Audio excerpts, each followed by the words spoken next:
Hello,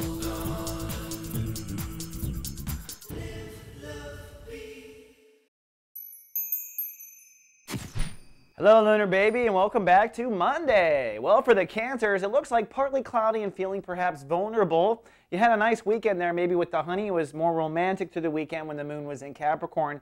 But now that the moon is in Aquarius, it pulls your emotions right into your most vulnerable state. This is the area of boundaries, basically. So you kind of have your emotions highlighted around all the borders. Now, the best way to think about that is any close, intimate relationship you have. A sexual one obviously falls into this, but it could be a close relationship to a relative or a child. This is also a time where I find that Cancers will mourn the dead. So if someone has passed on and you're still processing that, this will probably be a 36-hour period of a little bit more seeping and letting that out. Cancers do need to cry. They're the one sign in the zodiac that needs to cry to get it out. So never resist. Even if you're a man, you've got to cry as a Cancer. You are a sea animal after all. Then on top of that, it's your birthday period. Happy freaking birthday, Cancer. Unfortunately, this year, Mercury is retrograde during your birthday, but ultimately that does point towards good fortune around the corner. It does mean that during your birthday period, you're doing a bit more spiritual work than normally during this period.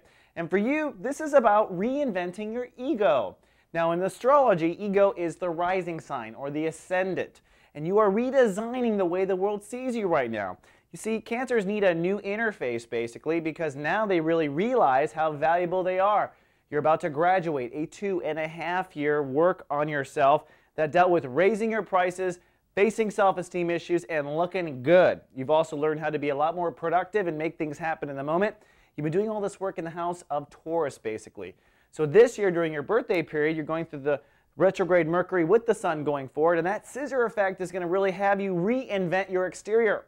Great time for makeovers, great time for new wardrobes, great time for anything that makes you feel good and represents on the outside how you feel on the end. Don't worry, you've done the inner work already. It's time for you to get in that Firebird or whatever that hot car is and let the world know too. All right, Cancer, that's all we got to kick off the week. Be back tomorrow with more soul horoscopes. Until then, live, love, be. So